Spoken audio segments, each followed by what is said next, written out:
Hey everybody, welcome again to another episode of After the Message, where we are applying Sunday's message to Monday's life. Thanks for tuning in, where we talk about a little bit more about what this message is all about. Yesterday we talked about the Christian cliche of everything happens for a reason, and we took a Romans 8:28 to kind of shed some biblical wisdom on that. And it's a cliche. We put some myths around that. There's a lot we don't know. I'm going to lead with that. Probably going to end with that, if we're honest.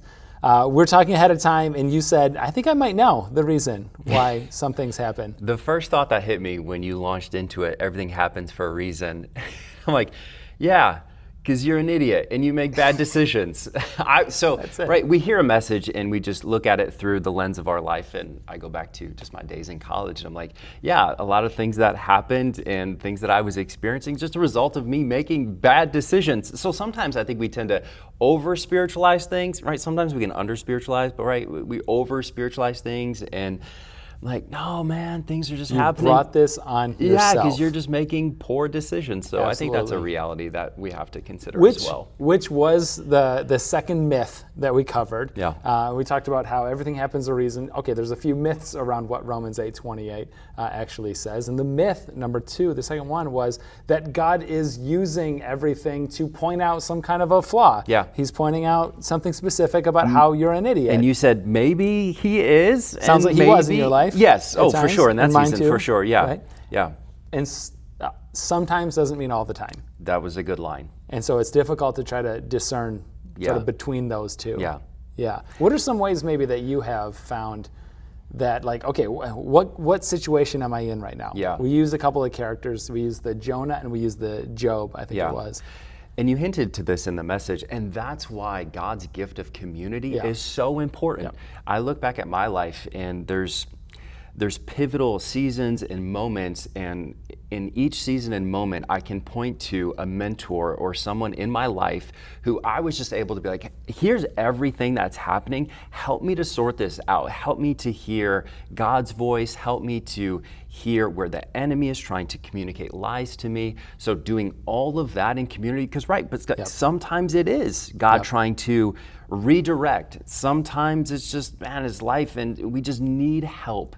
And that's where God's gift of community is so important, right? To take a step back, going back to the art illustration that you used. Yeah, we take a step back. Community helps us take a step back. Yeah. I think it's helpful to know, you cited that we do have a spiritual enemy, right? Yes. This is the reality we live in. Yes. And the tactic that I think I have seen, maybe more than any other tactic, is divide and conquer. Yeah. Separating the sheep from the herd so it's easier to pick off. Like you've seen those Discovery Channel videos, and it's like, man, that lion isn't going to be able to take on the entire herd of gazelle. But if it could just get its hands on just like one of those suckers, it doesn't have a shot. Yeah. Right? And that's just all about it. Like, don't be that one, stay with the herd. And if you're in a part of the herd, maybe there's somebody who is struggling or who you see self-isolating, and then it's your responsibility to like, hey, don't let that happen, man. Bring that person back into community. There's somebody listening to this who's like, oh man, there's somebody in my group that hasn't shown up for a little while. Somebody I used to sit near at church that I haven't seen in a little while. Time to make that text. Yeah, and we were just talking in staff meeting, 2 weeks ago. Miss Megan had a great example. Like someone was on her heart and she reached out and there was just so much there. And I remember you in the moment, you're like, yep, someone has been on my heart. I need to send a text. Time for the text to send. Yep. Love that. Yep. Myth number one in this was a little complicated, and I think it had some depth to it. All of these Christian cliches are complicated. Yeah, they are. There's a lot of nuance. So nuanced. Yeah. They're so nuanced. So much of that. Yeah. But the myth was that God will turn everything bad good. Yeah.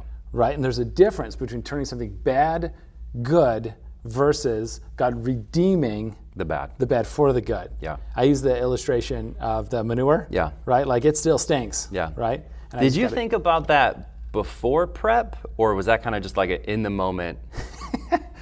That was fully in the moment. That was spirit-led, as we saw. Man, you are so good at preaching. I know. I saw a guy, Keith Sycamore, who works in the dairy industry, kind of sitting in the back with his family, and I'm like, Keith, this will land. He's going to drop this one. He's like, oh, yeah. And he sees me in the lobby afterwards. He's like, yep.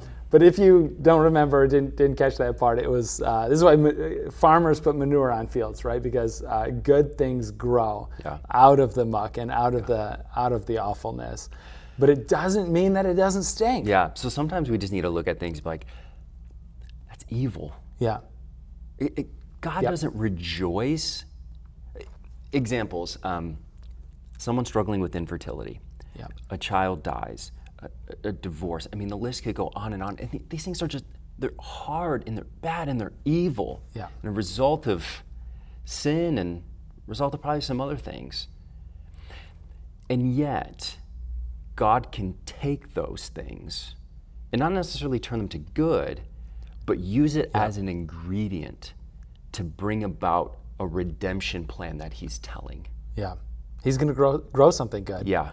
But it doesn't make it good. Yeah. And that's what I really hoped to walk away inspired as a community with, especially around our faith, our shared faith in Christ Jesus, that this faith is different, that Christianity is different because of that redemption element. The raw honesty that we have to see the evil in the world and the brokenness, as you shared, in the world, and call it such, and not to shy away from that, and not to have to kind of pretend like it's okay, right? But we also believe in a world that He is going to make right, a new creation. And where do those parts fit? Well, I think of maybe just backtracking a little bit, but you look at the cross. There you go. An instrument of execution and torture. Yep. Like when people wear a cross around their neck, like that's what that was used for. And yet God takes that and He tells the greatest redemption story of all time, and which obviously we are grateful for. Well, yeah, and I think that what I would probably caution somebody in pointing out the redemption story maybe too soon, because that's the heart, is to like rush towards, you're covered in the stuff right now, and trying to rush that process of saying, I'm not sure that we can ever fully and finally know what those redemption stories are on this side of eternity outside of the cross. So really, like, we come back to the cross story so often. A, it's the greatest story. As we should, every single time. It's all of our hope. Every single message is kind of the same. But B, it's the one time in history where we can definitively look at and say, God used this awful thing for something beautiful. And I don't want to, we can say. Anything else, I feel like, is like rushing it. Yeah. And maybe the call is just to sit in it. But I'm going to throw this one back on you. We said God doesn't turn the bad things good. And yet we see the crucifixion of the Son of God on Friday. And what do we call it? We call it Good Friday. Good Friday. That seems misleading. But also good because it's a nuanced world. It's our hope. Yeah. Yeah. Backtracking just a little bit, because I think this might be helpful for our community, right? So we're always in settings when we're with people, and man, life is tough. And as we're in community with one another, we help one another, we grieve with one another as we travel through difficult times. And right, sometimes maybe it's a defense mechanism, I don't know, but we want to jump to the solution, we want to jump to the answer, we want to jump to the good news. And what you were talking about just a moment ago, like, man, we got to sit in that grief for a little bit. You mentioned the story of John 11 when Jesus goes to raise Lazarus. Listen, if I'm Jesus in that story, and I know that I'm about to raise Lazarus from the dead, I'm not stopping at the tomb to weep. The tears aren't coming. The tears aren't coming. I'm just going to be like, guys, do you know who I am? Like, I don't even have to say it. I'll just think it, and he's going to be raised from the dead. Yet, Jesus, he pauses and he weeps. So he doesn't just skip to the good news right away. He sits in it. He sits in it. And I think that's the encouragement, right? For all of us, not to rush it, but to sit with it for a little while. Yeah. And then it points to that third myth. That he doesn't promise to connect these dots and make everything make sense in our lifetime. Yeah. That's rough to hear, That's hard. right? Because we think that there's going to be a time we're going to sit with it for a little while, maybe years long, I don't know. But then eventually that God is going to say, okay, now we're going to step back, and now I'll show you what I've been working on, and we're going to say, wow, God, that's amazing. I'm so glad you had that. And I don't see in Scripture that he promises us that. As I was looking at scriptures preparing for this, one of the scriptures that just provides so much hope in our audience, you've heard it before, but we'll just say it out loud again, is Revelation 21, verses 4-5. It says, he will wipe every tear from their eyes. There will be no more death or mourning or crying or pain, for the old order of things has passed away. He who is seated on the throne said, I am making everything new. And there's going to be some things in this life that we are just not going to understand. Yep. And that's where I think the transparency and honesty from you and the message, like, I don't know. That's so good. And we look forward to a day when Jesus says, I'm making all things new. Mm-hmm. The illustration that comes to mind is, I think I've used it on Sunday before a long time ago. Might be time to bring it back. Vanilla extract. Yeah. That it's in a lot of things. And one time I actually it smells good. If you get in there and you're like, oh yeah, this is pretty good. You ever take a hit of that stuff? I didn't, but fun story. My son Luke, he's 1, so he likes to chew on everything. He was chewing on a vanilla extract bottle and got it open. His face.